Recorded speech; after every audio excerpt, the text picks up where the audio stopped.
Hi, Carolyn Berdulis here.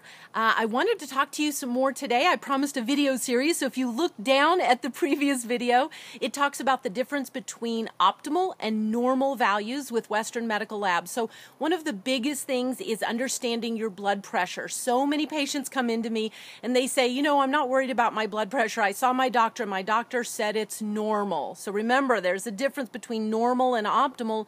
Normal means the normal risk of problems like heart disease, diabetes, cancer, and obesity, and optimal means you're healthy, okay? So I think what you and I want both is really to be healthy and not just have the normal risk of problems. So in terms of your blood pressure, it's important to know that Western science has found that optimal blood pressure with the top number, the systolic, is between 100 and 115. So frequently patients come in and they say, well, my doctor says my blood pressure is normal.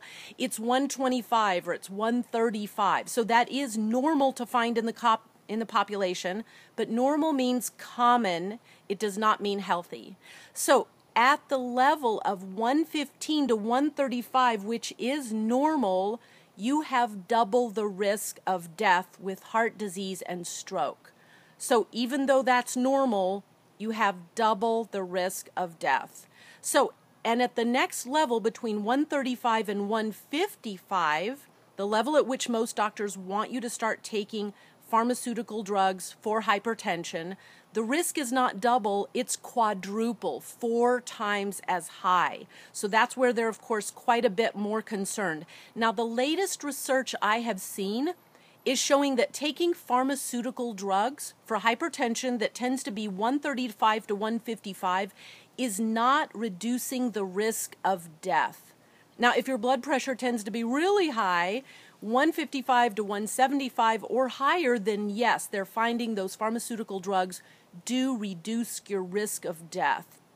But unfortunately, in that mid-range where most people are being prescribed pharmaceutical drugs from 135 to 155, it is not changing the risk of death. So they are finding that most hypertension is from a virus. 35 to 60% of the population over the age of 35 has CMV. This is a type of virus. So Western medicine is looking for an antiviral to solve hypertension. Prior to this finding, 90% of hypertension was undiagnosed.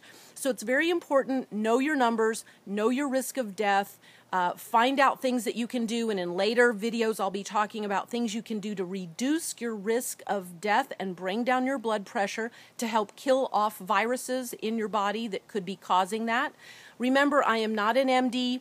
I have had 4 years of pre-medical sciences to be an alternative practitioner. It's now considered to be complementary integrative medicine, but I am not an MD. I'm not making a diagnosis, and please speak with your doctor about these concerns, okay? So just a little bit of information to try and keep you healthy, keep you enjoying your life, and avoid chronic disease. Have a great afternoon. Carolyn Berdulis saying goodbye.